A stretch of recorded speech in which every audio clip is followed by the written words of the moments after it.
The lord. హల్లెలూయా. అభిషేక స్వరం అనే మా కార్యక్రమానికి మరొకసారి మిమ్మల్ని అందరినీ ప్రేమపూర్వకంగా ఆహ్వానిస్తున్నాను. ప్రభునందు ప్రియులారా, మీరందరూ బాగున్నారా? ఈ దినాల్లో యేసయ్య ప్రేమ గల హస్తం మన మీద ఉందండి. ఆయన చేతి నీడలో మనం దాచబడి ఉన్నాం, భద్రపరచబడి ఉన్నాం.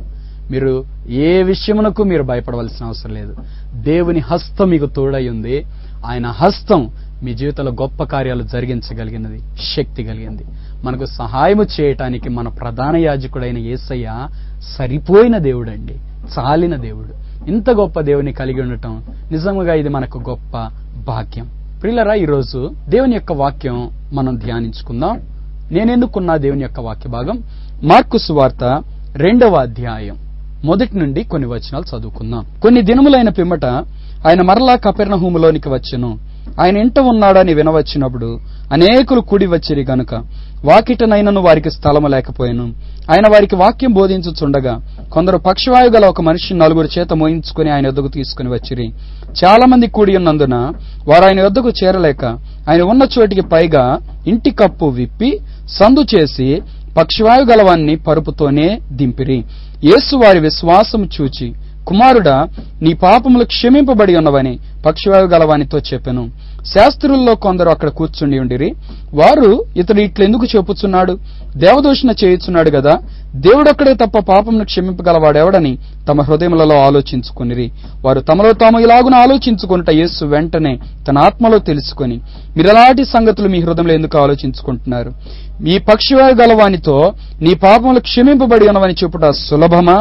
నీవు లేచి నీ పరిపెత్తుకున్నాడు అని చెప్పుట సులభమా? అయితే పాపములు క్షమించుటకు భూమి మీద మనిషి కుమారునికి అధికారం కలదని మీరు తెలుసుకొనవలని వారితో చెప్పి పక్షవాయు గలవాన్ని చూచి, నీవు లేచి నీ పరిపెత్తుకుని ఇంటికి బొమ్మని నీతో చెప్పుచున్నానను. తక్షణమే వాడు లేచి పరిపెత్తుకుని వారందరూ ఎదుట నడిచిపోయిన గనుక వారందరూ విభ్రాంతి నుండి మనం ఇలాంటి కార్యములు ఎన్నడూ చూడలేదని చెప్పుకొనుచు దేవుని మహిమపరచిరి. Praise the lord. ప్రభునందు ప్రియులారా, ఈ వాక్య భాగంలో యేసయ్య అలాగే ఒక పక్షవాయువు కలిగిన ఒక రోగి మనకి కనబడుతూ ఉన్నారు. యేసయ్య కపెర్నహూము అనే పట్టణానికి వచ్చినప్పుడు ఆయన ఒక ఇంట్లోకి వచ్చాడంట. ఏ ఇంటికి వచ్చాడో ఆ ఇంటికి అనేక మంది ప్రజలు వచ్చేసారంటండి. ప్రియులారా, యేసయ్య శరీరధారిగా ఈ లోకంలో జీవించే దినాల్లో కూడా ఆయన అనేక మంది ప్రజలు వెంబడిస్తూ ఉండేవారంట. ప్రియులారా, ఆయన వెంబడించే ప్రజలని 4 రకాలైన గుంపులుగా పండితులు అభిప్రాయాలను వ్యక్తం చేశారు. ఎవరెవరు అంటే, ఒకళ్ళేమో యేసయ్య సూచక్రియలు అద్భుతాలు చేస్తే చూద్దాం అనుకునేవాళ్ళంట. ఒకళ్ళేమో యేసయ్యతో ఉంటే ఆహారానికి కొదువు లేదు, అని సమృద్ధిగా పోషిస్తాడు కాబట్టి ఫ్రీ ఫుడ్ అన్నట్టుగా యేసయ్యని వెంబడించిన వారు కొంతమంది అంట.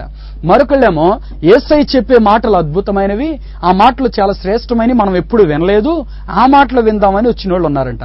4వ గుంపేమో యేసయ్య చెప్పే మాటల్లో తప్పులు పట్టుకుందామని ఆయన వెంబడించే గుంపుగా ఉన్నారంట. ప్రియులారా, ఇక్కడ అనేక మంది ప్రజలు యేసయ్య దగ్గరికి వచ్చారు. వాళ్ళందరూ వచ్చి ఆ ఇల్లు నింపబడినప్పుడు ఆ ఇంట్లో ఇక స్థలం లేదు. యేసయ్య అక్కడ కూర్చొని వారందరికీ వాక్యాన్ని బోధిస్తా ఉన్నాడు. యేసయ్య యొక్క అలవాటు ఏంటంటే ప్రియులారా, ఎక్కడ ఏ వ్యక్తి కనబడినా ఆ వ్యక్తికి దేవుని రాజ్యాన్ని గురించి చెప్పేవాడు. ఇది యేసయ్య యొక్క అలవాటు. ఎందుకంటే మానవుడు పాపంలో ఉండి అలాగే చనిపోతే నిత్య నరకాగ్నికి వెళ్ళిపోతాడు. కాబట్టి ఆ నరకం నుండి తప్పించబడి ఈ వ్యక్తి దేవుని రాజ్యానికి రావాలనే ఆశతో యేసయ్య ఎప్పుడు ఎవరు కనబడినా వారితో దేవుని యొక్క వాక్యాన్ని బోధిస్తూ ఉండేవాడు. యేసయ్య దేవుని యొక్క వాక్యం చెప్పకుండా అన్నదే ఒక్క స్థలం కూడా లేదు ప్రియులారా. ఆయన ఖచ్చితంగా ప్రతి ఒక్కరికి దేవుని యొక్క వాక్యాన్ని బోధిస్తూ ఉండేవాడు. అది ఆయన అలవాటు అని దేవుని యొక్క వాక్యంలో రాయబడింది.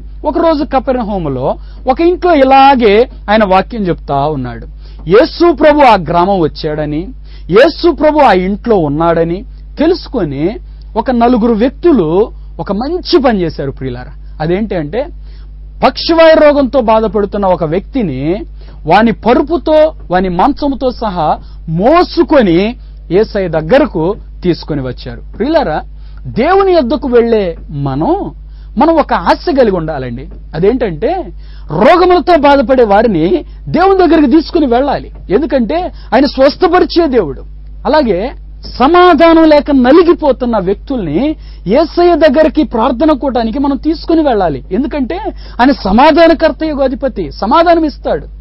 ఏ వ్యక్తులైనా మన కళ్ళ ముందు బాధపడుతున్నట్టు నలిగిపోతున్నట్టు మనం చూస్తే వారిని ఎక్కడికి తీసుకెళ్లాలంటే యేసయ్య దగ్గరకు తీసుకుని రాగలగాలి ప్రియులారా. ఇది ఒక మంచి అలవాటు. దాన్ని మనం కలిగి ఉంటే వారి జీవితానికి మనం ఆశీర్వాదకరంగా మారగలుగుతాం ప్రియులారా. ఈ 4 వ్యక్తులు పక్షవాయు రోగంతో బాధపడుతున్న ఆ వ్యక్తిని వారి మంచంతో సహా మోసుకుని వచ్చారు. కానీ వీరు యేసయ్య దగ్గరకు వెళ్ళటానికి వీలు లేకుండా ఆ ఇంటి చుట్టూ జనసమూహం నింపబడిపోయారు. ఇప్పుడు అంతమంది ప్రజల్ని తప్పించి ఈ పక్షవాయు రోగం కలిగిన వ్యక్తిని యేసయ్య దగ్గరకు తీసుకుని వెళ్ళటం అనేది అసాధ్యం ప్రియులారా. అలాగే ఒక్కొక్కరిని తప్పించి వెళితే అక్కడ ప్రార్థనా కూటం డిస్టర్బ్ అయిపోద్ది. యేసయ్య దేవుని యొక్క వాక్యం చెప్తున్నారు, దాన్ని డిస్టర్బ్ చేసిన వాళ్ళు అయిపోతారు. కాబట్టి ఇప్పుడు వీళ్ళు ఆలోచిస్తున్నారు ఏంటి అంటే, ఈ వ్యక్తి పక్షవాయు రోగంతో బాధపడుతున్నాడు, ఈ వ్యక్తి యేసయ్య దగ్గరకు వెళితే ఈ వ్యక్తికి స్వస్థత వస్తుంది, ఈ వ్యక్తిని తీసుకెళ్లాలంటే ఇప్పుడు అననుకూల పరిస్థితి, ఇప్పుడు మనం ఏం చేద్దాం, ఎలాగూ ముందుకు వెళదాం అని ఆలోచించారు ప్రియులారా. దేవుని యొద్దకు రావాలని కోరుకునే ఏ వ్యక్తి జీవితంలోనైనా కొన్ని ఆటంకాలు ఖచ్చితంగా కలుగుతాయండి. కొంతమంది దేవుని కొరకు భక్తిగా జీవించాలని జీవించే వాళ్ళు ఉంటారు. ఇక నుంచి ఏ పాపం చేయను, అబద్ధం కూడా ఆడను, దేవుని కొరకు నేను నమ్మకంగా జీవిస్తాను అని తీర్మానం చేసుకునే వాళ్ళు ఉన్నారు ప్రియులారా. అయితే ఎంత నమ్మకంగా నువ్వు ఉండాలనుకుంటావో అన్ని ఆటంకాలు సాతాను ఎదురు పెడతాడు. కానీ నువ్వు వాటిని దాటుకుంటూ వెళ్ళాలి, నువ్వు వాటిని జయించుకుంటూ వెళ్ళాలి. ఇది దేవుడు మనకిచ్చిన ఒక గొప్ప నియమం ప్రియులారా. దేవుని యొద్దకు వచ్చే వాళ్ళకి తేలికైన దారి ఉండదండి. యేసయ్య చెప్పాడు, ఇది ఇరుకు మార్గం. ప్రియులారా, ఒక భక్తునికి ఒకరోజు ఒక దర్శనం వచ్చిందట. అది ఎలా ఉంది అంటే, పరలోకానికి వెళ్లే దారేమో సన్నదిగా ఉందంటండి, నరకానికి వెళ్లే దారేమో ఇంత వెడల్పు ఉందంట. ఇంతవరకు బాగానే ఉంది. పరలోకానికి వెళ్లే దారిలో కొద్ది మందే నడుస్తున్నారంట. వాళ్ళ వీపుల మీద ఏ బరువులు లేవు ప్రియులారా. వాళ్ళు విడుదల పొందిన వారై, స్వేచ్ఛ పొందిన వారై సన్ననైన ఇరుకైన దారిలో సంతోషంగా నడిచి వెళతా ఉన్నారు. మరికొంతమంది విశాలమైన దారిని ఎన్నుకొని ఈ దారిలో వెళతా ఉన్నారు. కానీ వాళ్ళందరి మీద అంటండి మోయలేని పెద్ద పెద్ద బరువులు ఉన్నాయంటండి. ఆ బరువులు మోయలేక ఒక్కొక్క అడుగు వేసుకుంటూ ఆ విశాలమైన దారిలో వెళుతున్నారు. ప్రియులారా, ఇటువంటి 2 మార్గాలు మన ముందు పెడితే మనం ఏది కోరుకుంటామని చెప్పండి? బరువు మోస్తా నలిగిపోయేదానికంటే ఇరుకు మార్గమైన ఒక మార్గం, స్వేచ్ఛను పొంది సమాధానంతో ఆ మార్గంలో వెళ్ళటం ఎంత ఆశీర్వాదకరం. ప్రియులారా, దేవుని యొక్క వాక్యం మనకు చూపించే మార్గం సరిగ్గా ఇలాగే ఉంటది. మనం దేవుని దగ్గరకు వచ్చినప్పుడు ఆయన మన భారాలన్నీ తీసివేసి మనకు మంచి మార్గంలో నడిపిస్తారు. అది ఇరుకుగా కనబడవచ్చు, కానీ దాని ముగింపు మాత్రం విశాలమైనది, అద్భుతం, మహిమకరమైంది. ప్రియులారా, ఇప్పుడు ఈ నరకానికి వెళ్లే దారిని చూశారు, ఇది విశాలమైనదిగా కనబడుతుంది, కానీ వెళ్ళినంత దూరం బాధలు బరువులు ఉంటాయి. అలాగే ముగింపు మాత్రం మహాభయంకరం, యుగ యుగములు ఆరని అగ్ని, ఏడ్పు, పళ్ళు గురుగుట ఉండే స్థలం. ప్రియులారా, మన జీవితంలో ఈ లోకంలో ఉండగానే ఆటంకాలు వచ్చినా వాటిని దాటుకుంటూ దేవుని మార్గంలో వెళ్ళాలి. ఇరుకుదారి అయితే ఏమి, నడిపించే దేవుడున్నాడుగా.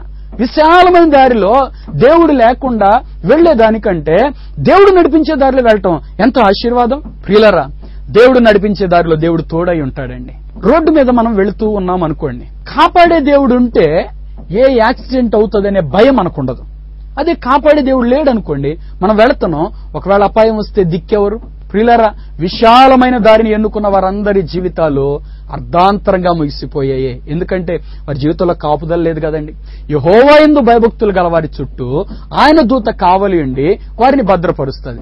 దేవుని వల్ల భయభక్తులు లేకపోతే నీకు దేవుని కాపుదల ఎలా ఉంటది? ప్రియులారా, ఈ 4 వ్యక్తులు ఈ పక్షవాయు రోగంతో బాధపడుతున్న వ్యక్తిని దేవుని దగ్గరకు తీసుకుని వెళ్ళటానికి ఆటంకాలు అధిగమించడానికి ప్రయత్నం చేశారు. కానీ ఎక్కడ వీళ్ళు వెనక్కి పోదామనేది లేదు, ఆగుదామనేది కూడా లేదు. ప్రియులారా, దేవుని బిడ్డల జీవితాల్లో విశ్వాస యాత్రలో ముందుకు సాగేటప్పుడు నువ్వు ఆగకూడదు, నువ్వు ముందుకు వెళ్లే వ్యక్తిగానే ఉండాలి.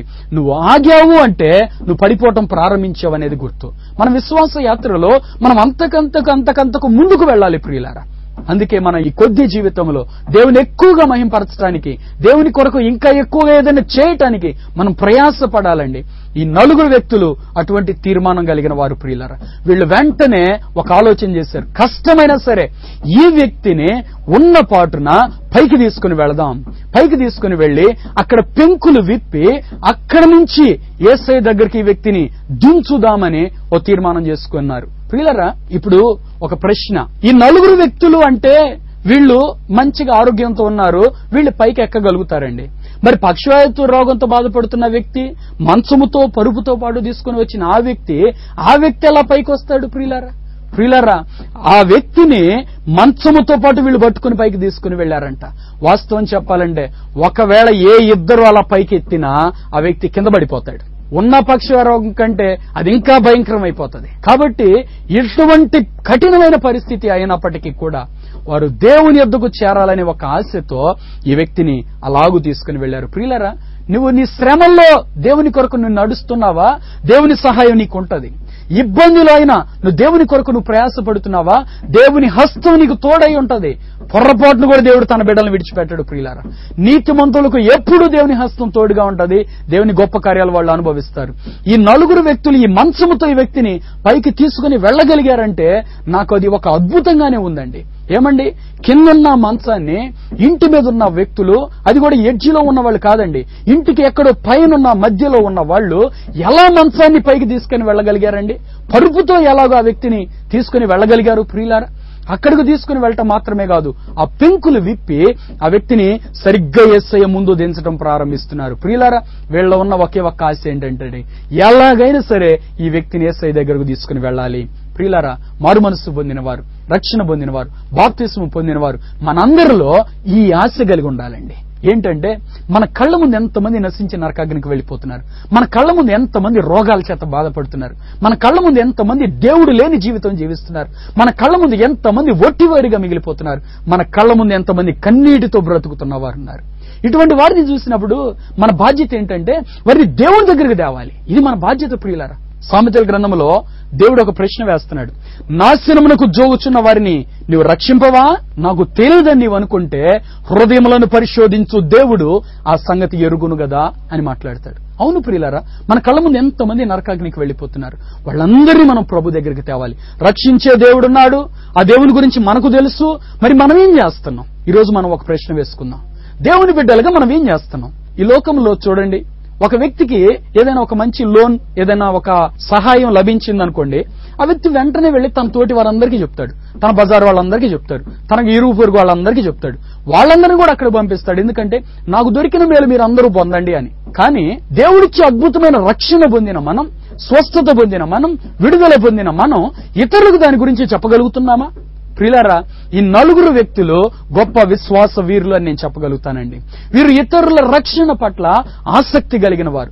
దేవుని బిడ్డలుగా మనం అటువంటి అనుభవాల గుండా వెళ్ళాలి. ప్రియులారా, దేవుని యొక్క వాక్యాన్ని చదివేటప్పుడు మన ముందు భక్తులు ఏ మార్గంలో నడిచారో దాన్ని గుర్తుపట్టాలండి, దాన్ని మనం నేర్చుకోవాలండి, ఆ మార్గంలో మనం నడిచి వెళ్ళాలి. ప్రియులారా, ఈ వాక్యం మనకు ఎందుకు ఉందో తెలుసా అండి? మనకు బుద్ధి చెప్పడానికి ఉందంట, మనకు తెలియనిది నేర్పటానికి ఉందంట.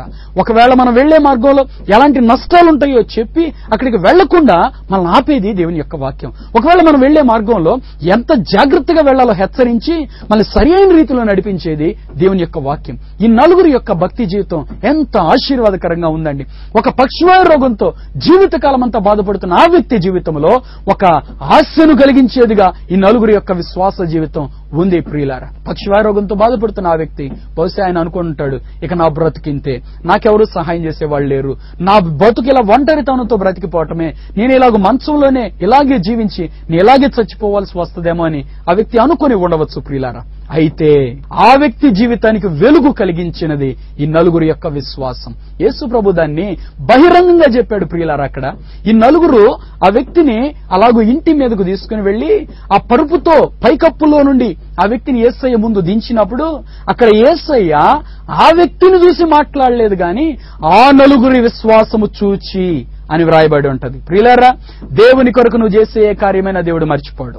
తన ఘనమైన నామమును బట్టి మీరు చూపిన ప్రేమను మరచుటకు దేవుడు అన్యాయస్తుడు కాడు. ఆ నలుగురిని దేవుడు పరిశుద్ధ గ్రంథములో వ్రాయినంతగా వారిని ఆశీర్వదించాడండి. ఆ నలుగురి విశ్వాసం, ఆ నలుగురి యొక్క తెగింపు, ఆ నలుగురిలో ఉన్న ఆసక్తిని దేవుడు ఘనపరిచాడు. ప్రియులారా, వారి గురించి బైబిల్ గ్రంథంలోనే వ్రాయించి ఉంటే పరలోకంలో ఇక వీరికి ఎంత ఉన్నతమైన బహుమానాలు ఇస్తాడో దేవుడు చెప్పలేం. ప్రియులారా, దేవుని కొరకు నువ్వు పడే ప్రతి శ్రమ దేవుడు చూస్తున్నాడు. వాటన్నిటికీ ఒక అద్భుతమైన బహుమానం నువ్వు అందుకోబోతున్నావు. భయపడవద్దు, ధైర్యంగా ముందుకు సాగు, శ్రమలైన ముందుకు సాగు. మన ముందున్న మన పితరులు ప్రియులారా, వాళ్ళ ప్రాణాలే బలిచ్చారండి, జీవితాలు త్యాగం చేశారండి. వాళ్ళు కలిగిన సమస్తాన్ని విడిచిపెట్టి దేవుని వెంబడించారు. ప్రియులారా, దేవుని కొరకు మనం ముందుకు సాగుతున్నప్పుడు మనం ఉన్నతమైన బహుమానం పొందుతామనే ఆ లక్ష్యంతో మనం ముందుకు వెళ్ళాలి. ఈ నలుగురు వ్యక్తులు ఆ వ్యక్తిని యేసయ్య దగ్గరకు తీసుకుని వచ్చినప్పుడు యేసయ్య వారి విశ్వాసాన్ని చూచి ఆ వ్యక్తితో మాట్లాడుతున్నాడు. ఏమని చెప్తున్నా అంటే, కుమారుడా అని పిలుస్తున్నాడు. ప్రియులారా, ఎంత అద్భుతమైన పిలుపండి. ఎవరో తెలియని ఒక వ్యక్తిని యేసయ్య కుమారుడా అని ఎలా పిలవగలుగుతున్నాడు? పక్షవాయు రోగంతో బాధపడుతున్న ఆ వ్యక్తిని తీసుకుని వచ్చింది ఈ నలుగురు.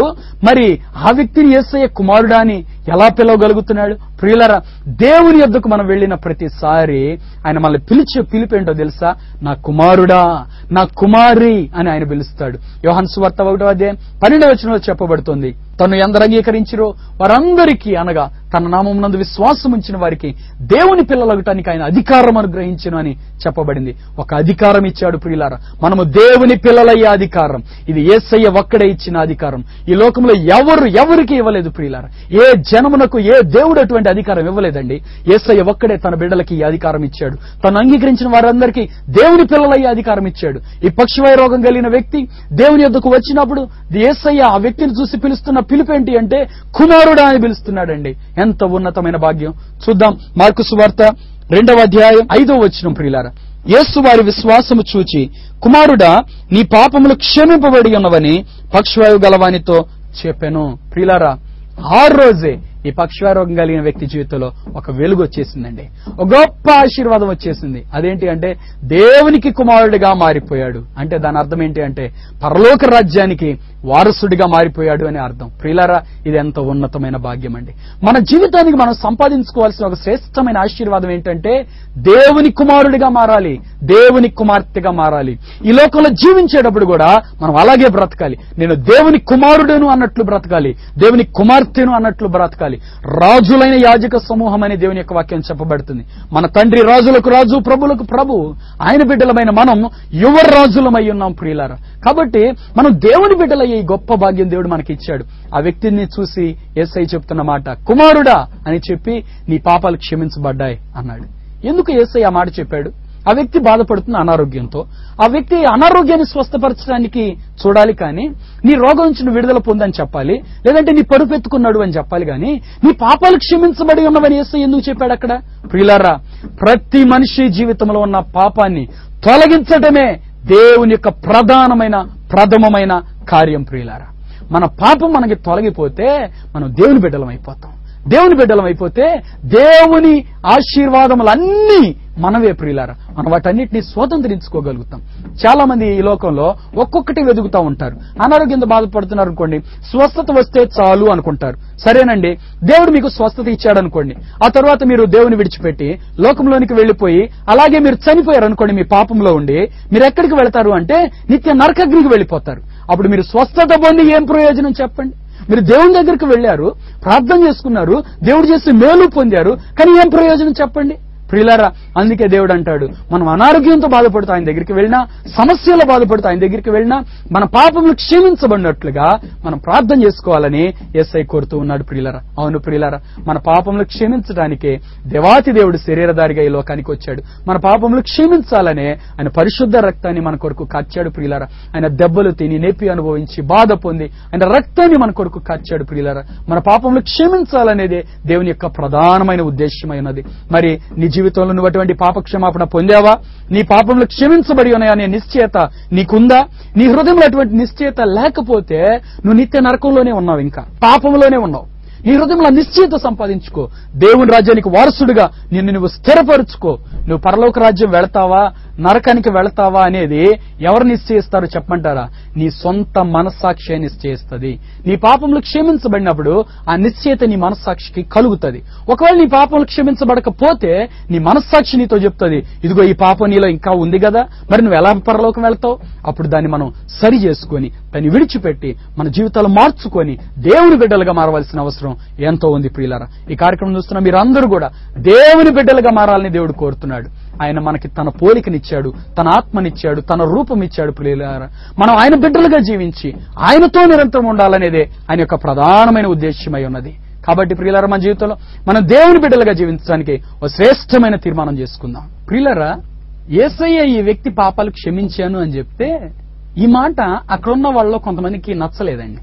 అక్కడున్న శాస్త్రులు కొంతమంది అంటారు, ఈయన ఎందుకు ఇలా దేవదూషణ చేస్తున్నాడు? దేవుడు ఒక్కడే కదా పాపాలు క్షమించేది, ఈయన క్షమిస్తానంటున్నాడు ఏంటి అంటున్నాడు. ప్రియులారా, ఒక వ్యక్తి పాపములు క్షమించబడటం ఆ వ్యక్తికి ఎంతో ఉన్నతమైన ఆశీర్వాదం అండి. దేవుని దగ్గరికి వెళ్ళాక మనం మొట్టమొదట పొందుకోవాల్సిన ఆశీర్వాదమే పాప క్షమాపణ. ప్రియులారా, దేవుని వద్దకు వెళ్ళాం, దేవుడిచ్చే ఆ నిరంతరమైన దేవుని రాజ్యం మనం పొందకపోతే ఇంకా మనం దేవుని దగ్గరికి వెళ్ళి ఏం ప్రయోజనం అండి? కాబట్టి మన జీవితంలో మొట్టమొదట మనం సంపాదించుకోవాల్సిన శ్రేష్టమైన ఆశీర్వాదం ఏంటంటే పాప క్షమాపణ. మన పాపాలన్నీ క్షమించబడ్డాయనే నిశ్చయిత మనం సంపాదించుకోవాలి. ఆ తర్వాత మనం దేవుని రాజ్యానికి వారసులుగా ఉండాలి.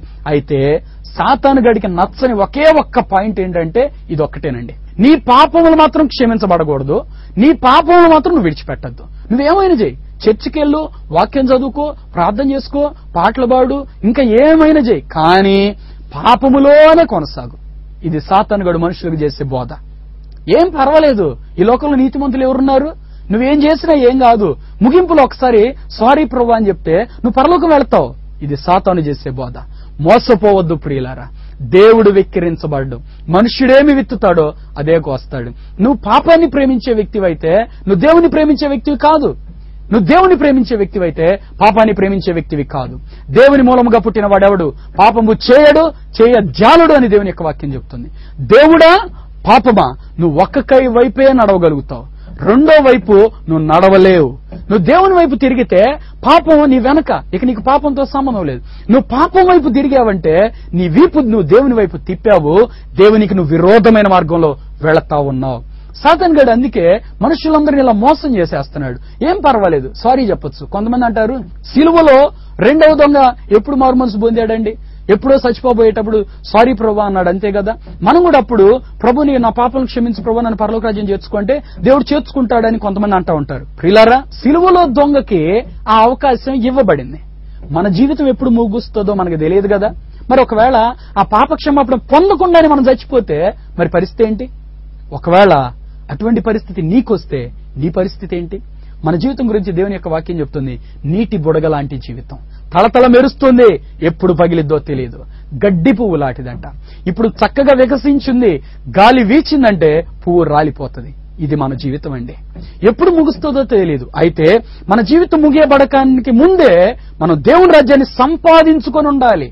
అందుకే యేసయ్య ఒక మాట చెప్పాడు, ఒకడు క్రొత్తగా జన్మిస్తే తప్ప దేవుని రాజ్యాన్ని చేరలేడు. క్రొత్తగా జన్మించడం అంటే నువ్వు పాప క్షమాపణ పొంది పరిశుద్ధుడుగా ఆత్మ సంబంధమైన జన్మ పొందాలి. కాబట్టి నీ జీవితంలో నువ్వు రక్షణ ఎన్నాళ్ళైతే వాయిదా వేసుకుంటున్నావో, నీ పాప క్షమాపణ ఎన్నాళ్ళైతే నువ్వు వాయిదా వేసుకుంటున్నావో అంతకాలం అంత లోతుగా నువ్వు నరకమనే అగాధంలోకి దిగిపోతున్నావు అనే విషయం జ్ఞాపకం చేసుకోండి. ప్రియులారా, చాలా మంది తర్వాత మారు మనసు పొందొచ్చు, వచ్చే సంవత్సరం మారు మనసు పొందొచ్చు అని వాయిదాలు వేసుకుంటూ మరి ఎక్కువగా లోకంలో పాపాలు చేయడానికి వెళ్తున్నారు. నువ్వు పాపం చేయడానికి వెళుతున్న ప్రతిసారి, నీ అడుగు పాపం వైపు పడుతున్న ప్రతిసారి నువ్వు అగాధమైన ఊబిలోకి దిగిపోతున్నావు. నువ్వు అక్కడి నుంచి బయటకు రావాలంటే ఎంత కష్టమో తెలుసా? ఒకవేళ రాలేవేమో తెలుసా? ఒకవేళ రాలేకపోతే నీ అంతం నిత్య నరకం అయిపోతుంది. కాబట్టి ప్రియులారా, పాప క్షమాపణ దొరికే సమయంలోనే మనం దాన్ని సంపాదించుకోవాలి ప్రియులారా. అందుకే దేవుని యొక్క వాక్యం చెప్తుంది, ఇప్పుడే మిక్కిలి అనుకూల సమయం, ఇదే రక్షణ దినం. ఇంత గొప్ప రక్షణ నిర్లక్ష్యం చేస్తే నువ్వెలాగూ తప్పించుకుంటావు. ప్రియులారా, మీ జీవితంలో ఎంత కాలం నిర్లక్ష్యం చేస్తున్నారు? దేవుని యొక్క వాక్యం మీకు ప్రకటించబడుతున్నప్పుడు ఎన్నిసార్లు మీరు నిర్లక్ష్య పెట్టారు? యేసయ్య దగ్గరకు వచ్చిన పక్షవారోగం కలిగిన వ్యక్తికి మొట్టమొదటి యేసయ్య చెప్పిన మాట, కుమారుడా నీ పాపములు క్షమించబడి ఉన్నాయి. అక్కడ యేసయ్య చెప్పిన మరొక మాట, భూమి మీద పాపములు క్షమించుటకు మనుష్య కుమారునికి అధికారము కలదని మీరందరూ తెలుసుకోవాలి అని చెప్తున్నాడు. ప్రియులారా, పాపములు క్షమించడానికి యేసయ్యకి అధికారం ఉంది. అయితే అది ఎప్పుడు అంటే ఈ లోకంలో మనం బ్రతికి ఉండగా మారు మనస్సు పొంది యేసయ్య యొద్దకు వెళ్లి నా పాపములు క్షమించు ప్రభువా అంటే క్షమించడానికి అధికారం ఉంది. అలాగే చచ్చిపోయి గాని ఒకవేళ నరకానికి వెళితే ఇక ఆ తర్వాత పాపాలు క్షమించబడవు. ప్రియులారా, శిక్ష మాత్రమే మిగిలి ఉంటది. ఒకరోజు ఒక సహోదరికి నరకాన్ని చూపించడానికి దేవుడు ఆమె ఆత్మను తీసుకుని వెళ్ళాడంట. ఆ నరకంలో ఉన్న ఆత్మలన్నీ వాళ్ళు వేస్తున్న ఒక కేక ఏంటంటే అండి, ప్రభువా ఇప్పుడు మేము పశ్చాత్తాపడుతున్నాం, ఇప్పుడు మేము మారు మనసు పొందుతున్నాం, నా పాపములు క్షమించయ్యా అని వాళ్ళందరూ ఏడుస్తున్నారట. యేసయ్య చెప్పిన ఒక మాట ఏంటంటే, ఇట్స్ ఓవర్, ఆ టైం అయిపోయింది, ఆ సమయం గతించిపోయింది. మీరు భూలోకంలో ఉండగానే మారు మనసు పొందవలసినది, మీరు ఇప్పుడు చనిపోయి నరకాగ్నికి వచ్చేశారు, శిక్ష అనుభవిస్తున్నారు. ఇక ఇప్పుడు మీరు మారు మనసు పొందే అవకాశం లేదు. ఆ నరకంలో ఉన్న ఆత్మలన్నీ దేవుని అడుగుతున్న ఒక్క మాట ఏంటంటే, ప్రభువా దయచేసి ఒక్క అవకాశం ఇవ్వు ప్రభువా, ఒక్కసారి మమ్మల్ని భూలోకానికి పంపించు ప్రభువా, ఇక ఎన్నడూ మేము ఈ పాపం చేయం ప్రభువా, ఒక్కసారి మమ్మల్ని భూలోకానికి పంపించు అని బ్రతిమలాడుకుంటున్నాయంట. అప్పుడు యేసయ్య చెప్పిన మాట, ఆ అవకాశం లేదు. ప్రియులారా, బ్రతికి ఉన్న మనకి అవకాశం ఉంది. ఇప్పుడు ప్రభువా నా పాపాలు క్షమించని మనం ప్రార్థన చేసుకుంటే యేసయ్య మన పాపాలు క్షమించి మన ఆయన రక్తంలో కడిగి పరిశుద్ధులుగా మార్చి దేవుని రాజ్యానికి వారసులుగా, దేవుని కుమారులుగా కుమార్తెలుగా మళ్ళీ తీర్చిదిద్దగలుగుతాడు. మరి అటువంటి ఉన్నతమైన ఆశీర్వాదం నీ జీవితంలో నువ్వు పొందుకున్నావా? ఆ రోజు ఆ 4 వ్యక్తులు ఈ పక్షవారోగం కలిగిన వ్యక్తి యేసయ్య దగ్గరకు తేవటం ద్వారా ఆ వ్యక్తి జీవితంలో పొందుకున్న ఆశీర్వాదం, 1 దేవుని కుమారుడిగా మార్చబడ్డాడు, 2 పాపములు క్షమాపణ పొందాడు, 3వది స్వస్థతను పొందాడు. ప్రియులారా, మార్కు సువార్త 2వ అధ్యాయం 11వ వచనం, పక్షవాయువు గలవాన్ని చూచి నీవు లేచి నీ పరుపెత్తుకుని ఇంటికి పొమ్మని నీతో చెప్పుచున్నానా నేను. తక్షణమే వాడు లేచి పరుపెత్తుకుని వారందరి ఎదుట నడిచిపోయాను. ఈ వ్యక్తి స్వస్థత పొందకుండా ఉండటానికి గల కారణం ఏంటంటే ఈ వ్యక్తి యొక్క పాపమే. ప్రియులారా, కాబట్టి యేసయ్య మొట్టమొదట ఆ పాపాన్ని క్షమించాడు. ఇక ఈ వ్యక్తికి స్వస్థత వచ్చేసింది. పాపాన్ని క్షమించకపోతే ఈ వ్యక్తికి స్వస్థత వచ్చేది కాదు. వెంటనే అక్కడ ఉన్న వాళ్ళందరూ ఆశ్చర్యపోయి ఇలాంటి అద్భుత కార్యాలు దేవుడు చేశాడని దేవుని మహింపరిచారంట. ప్రియులారా, మీ జీవితంలో ఒకవేళ మీరు దేని చేత కుమిలిపోతున్నారు, నలిగిపోతున్నారు, దానికి కారణం ఒకవేళ మీ జీవితంలో పాపమేమో, ఇప్పుడే ప్రభు దగ్గర మీరు పశ్చాత్తాపడండి. ఒక తండ్రిగా నీవు పాపంలో జీవిస్తే ఆ శాపం నీ కుటుంబం మీద ఉంటుంది, నీకు తెలుసా? కాబట్టి ఇప్పుడే మీరు పశ్చాత్తాపడి మిమ్మల్ని, మీ కుటుంబాన్ని, మీ జీవితాల్ని దేవుని చేతికి అప్పగించుకోండి. దేవుడు మిమ్మల్ని పరిశుద్ధులుగా మారుస్తాడు. ప్రార్థన చేసుకుందాం. ప్రేమ కలిగిన మా తండ్రి, కృప కలిగిన మా ప్రభువానికి వందనాలు, స్తోత్రాలు నాయన. అయ్యా, ఈ కార్యక్రమం చూస్తున్న మా ప్రియులందరినీ మీరు దర్శించమని ప్రార్థన చేస్తున్నాను. అయ్యా, 4 వ్యక్తులు పక్షవారోగంతో బాధపడుతున్న వ్యక్తిని ఎలాగైతే నీ సన్నిధికి తెచ్చారో ప్రభా, మేము కూడా ఇతరులను నీ సన్నిధికి తేవటానికి కృప దయచేయమని ప్రార్థన చేస్తున్నాను ఆయన. అలాగే ప్రభా, అనేక మందికి మేము మాదిరికరంగా జీవించడానికి కృప దయచేయండి, అనేక మందికి ఆశీర్వాదకరంగా జీవించడానికి కృప దయచేయండి ప్రభా. ఈ కార్యక్రమం చూస్తే ఎంతమంది అయితే అనారోగ్యంతో నలిగిపోతున్నారో ప్రభా, వారిని మీరు ఇప్పుడే ముట్టమని ప్రార్థన చేస్తున్నాను. ఎంతమంది పక్షవాయు రోగంతో బాధపడుతున్నారో యేసు నామములో వారి నరముల్లోనికి నీ జీవం వచ్చును గాక, వారి ఎముకల్లోనికి నీ జీవం వచ్చును గాక. అయ్యా, నీ రక్తాన్ని వారి మీద ప్రోక్షిస్తున్నాను తండ్రి. నిర్గమ 15:26 ప్రకారం యేసు నామములో ఇప్పుడే వీరికి స్వస్థత కలుగును గాక. తండ్రి, ఆ దినమున ఆ వ్యక్తి పాపములు క్షమించి ఆ వ్యక్తిని స్వస్థపరిచావు కదా, ఈ బిడ్డల యొక్క రోగమును కూడా స్వస్థపరచమని ప్రార్థన చేస్తున్నాను. అయ్యా, సమాధానం లేక కుమిలిపోతున్న ఈ కుటుంబానికి మీ సమాధానం దయచేయమని ప్రార్థన చేస్తున్నాను ప్రభా. బిడ్డలు లేక బాధపడుతున్న ఈ సహోదరికి ప్రభా, యేసు నామములో గర్భఫలం అనుగ్రహించమని ప్రార్థన చేస్తున్నాను తండ్రి. అయ్యా, భార్య భర్తలు విడిపోయి ప్రభా కుమిలిపోతూ ఏడుస్తున్న ఈ సహోదరిని ప్రభా మీరు దర్శించి బలపరిచి వారి కుటుంబాన్ని కట్టమని ప్రార్థన చేస్తున్నాను తండ్రి. అయ్యా, నీకు వందనాలు, స్తోత్రాలు ప్రభా. అయ్యా, ఈ కార్యక్రమం చూస్తున్న ప్రతి కుటుంబాన్ని ఆశీర్వదించండి, ప్రతి వ్యక్తిని మీరు దీవించమని ప్రార్థన చేస్తున్నాను. ప్రతి వ్యక్తి జీవితంలో అద్భుతాలు జరిగించండి, ఆశ్చర్య కార్యాలు జరిగించండి. ప్రతి ఒక్కరిని సమీపంగా వచ్చి నీ బిడ్డలుగా మార్చబడటానికి కృప దయచేయండి, నీ దీవెనలు పొందటానికి కృప దయచేయండి నాయన. అయ్యా, నీకు వేరుగా ఉంటే మేము ఎండిపోతాం నాయన, నీలో ఉంటే మేము ఫలిస్తాము తండ్రి. మా ప్రియులందరూ కూడా నీ దగ్గరకు వచ్చి నీలో నిలిచి ఫలించి ఆ నిత్య రాజ్యమునకు వారసులు అవ్వడానికి కృపను అనుగ్రహించండి ప్రభా. ఈ కార్యక్రమం చూస్తున్న ప్రతి కుటుంబాన్ని మీరు ఆశీర్వదించండి. ప్రతి ఇంట్లో నీ ప్రసన్నత విడుదల చేస్తున్నాను అయ్యా, ప్రతి ఇంటిలో నీ మహిమను విడుదల చేస్తున్నాను, ప్రతి ఇంటిలో నీ ఆశీర్వాదాన్ని విడుదల చేస్తున్నాను, ప్రతి ఇంటిలో నీ అభిషేకాన్ని విడుదల చేస్తున్నాను ప్రభా. ఈ కార్యక్రమం చూస్తున్న ప్రతి వ్యక్తిని మీరు దీవించమని యేసయ్య శక్తి కలిగిన నామంలో స్తుతించి ప్రార్థిస్తున్నాము తండ్రి, ఆమేన్. ప్రియులారా, దేవుడు మీ జీవితాల్లో గొప్ప కార్యాలు చేయబోతున్నాడు. మీరు ధైర్యంగా ఉండండి. గొప్ప కార్యాలు చూసి మనం దేవునామాన్ని మహిమపరచబోతున్నాం. హల్లెలూయా.